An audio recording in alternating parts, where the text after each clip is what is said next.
90-Day Fiancé. Before the 90 Days Season 8 premiere introduced a bunch of new couples, and my top 3 are already clear. When you purchase through links on our site, we may earn an affiliate commission. Here's how it works. Warning!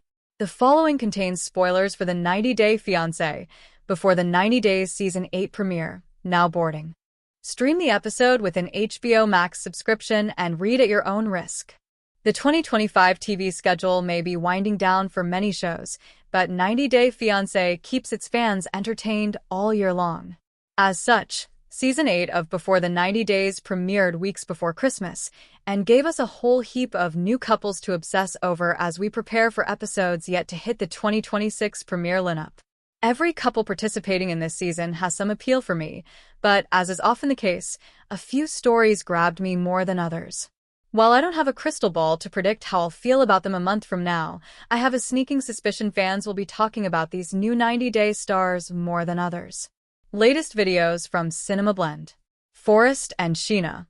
From the moment I saw that Sheena could monitor Forrest's every move from the Philippines via security cameras, I knew we were in for something special. From his girlfriend's frequent surveillance to going to the sex store with his mother, I have a feeling we'll get a lot of wild moments with him once he and his mom go to see Sheena abroad. I haven't felt this confident that I'd love a storyline since that season with Rain and all her talk of vampires, so I can't wait to see what next week brings. Laura and Birkan. I can't shake the suspicion that Laura and Birkan's 90-Day Fiancé before the 90 Days storyline is all a setup so that she and her best friend, Michael, can play out the plot of something I'd expect from an upcoming Hallmark movie.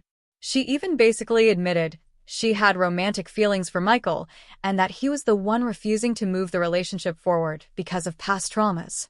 All of these confessions, and we haven't even met Birkan yet? This storyline is going to be messy. Emma and Ziad. The moment I learned Emma was an identical twin, I was hooked.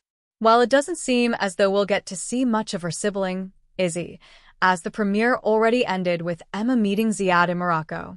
Of course, the couple was already hit with the recurring trope of Western woman upset and uncomfortable about the cultural norms in the Middle East. It's like none of these people do any research or watch the show before applying to be on it.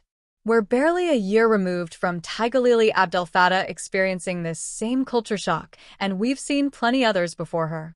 I don't have high hopes for Ziad and Emma's relationship working out, but I do imagine TLC quietly has plans to feature more of Emma and Izzy in the future.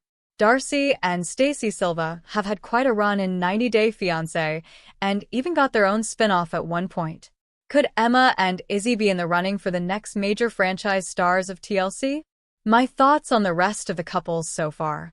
I don't single out these 90-Day Fiancé before the 90 Days couples to imply the rest are boring, because there is something interesting to me about everyone involved. As for the ones not mentioned, here's what drew me in about their story. Jovan and Annalyn. Can you really be married if you've never actually met each other face to face? I guess we'll find out how that works once this story really gets rolling. Rick and Trisha. Rick has 5 kids, and Trisha is trying to get him on the line for number 6. I don't blame him for having concerns, and suspect her ghosting him for weeks at a time was because he's not the only person she's talking to. Lisa and Daniel. 90-Day Fiancé really loves to give us the storyline of older American women going after much younger men from Africa. That said, the twist that Lisa was a lesbian for 2 decades prior to meeting him was quite a twist. Elise and Joshua. I knew from the time she first appeared on 90-Day Hunt for Love that there were future plans to include her on 90-Day Fiancé. Elise checks off all the boxes in terms of what makes a superstar in this franchise, and while I may not believe her relationship with Joshua is destined for marriage, I guarantee she'll give us an entertaining storyline. Aviva and Stig. An American travels to Belize to start a serious relationship with a famous rapper. What more could we want? I'm just hoping he's better than some of the other past musicians we've seen on the show. Overall, it's a good group and a good mix of couples from all around the world.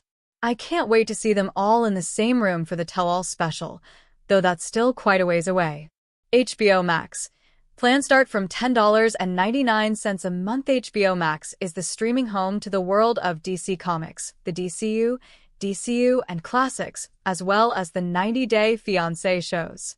Plans start at $10.99 a month, basic with ads, and HBO Max subscription gives you access to thousands of movies, shows, documentaries, and more. I'm excited to continue watching and see what all happens with these couples as new episodes of 90 Day Fiancé, before the 90 days to air on TLC on Sundays at 8 p.m. Eastern Time. This season is already off to a strong start, so I can't wait to see how these storylines shape up in a few weeks.